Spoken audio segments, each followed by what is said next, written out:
Hi, I'm the Software Pirate.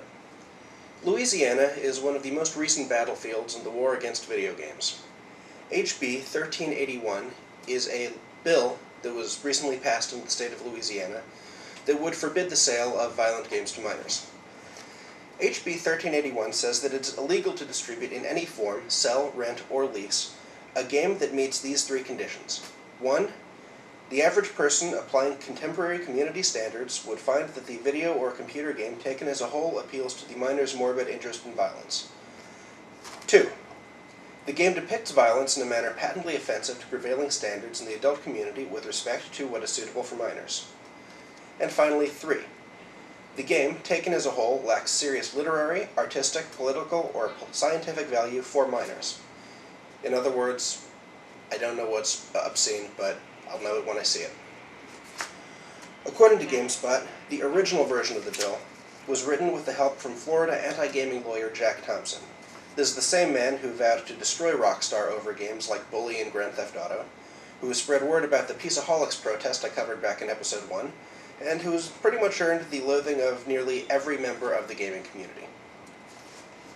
A few months ago, HB 1381 was approved by the Louisiana Senate. The ESA and EMA fought the law and filed suit against the state. U.S. District Judge James Brady is currently hearing the case. Here's where it gets strange. According to Game Politics, Jack Thompson started trashing not only James Brady, but the very people trying to get this law passed. Among the various things he said about State Attorney General Charles Foti and Deputy Attorney General Burton Guidry, there are lives at stake, and your office is acting as if this is some sort of debate over the tax code. Here you are freezing the guy out who wrote the bill. Lives are at stake while your Mr. Foti does press conferences on Hurricane Katrina. Dude, seriously. Mr. Guidry and his task force are a bunch of wimps. As to Judge Brady, you two, Louisiana Governor Blanco and Attorney General Foti, as fellow Democrats, know of his liberal views and his past chairmanship of the Louisiana Democratic Party. He was nominated by President Clinton because of his liberalism, and with that liberalism goes an absolutist view of the First Amendment that the Founding Fathers would not recognize. Finally, when the people at Game Politics asked him if he was worried about burning his bridges in Louisiana, Thompson simply said, "There are no bridges." Good to know. Here's a little lesson in law. In order to participate in a judicial ruling, you have to have standing in the case. You can't just jump in and say, "I support this law. It should be constitutional." Even though Thompson helped write the bill with Louisiana Congressman Roy Burrell, he didn't actually have any standing. He doesn't have a client who is affected by the bill, and he isn't being held as retainer by any of the people trying to push the bill. Not he nor any client of his are actually affected by whether or not the bill finally becomes law and is held as constitutional. Thompson tried to file a friend of the court brief in order to get in on the HB 1381 action. The ESA and EMA filed a motion right back in order to strike down his motion. They said, "The motion fails to identify the parties on whose behalf Mr. Thompson purports to have been retained and on whose behalf the motion is filed.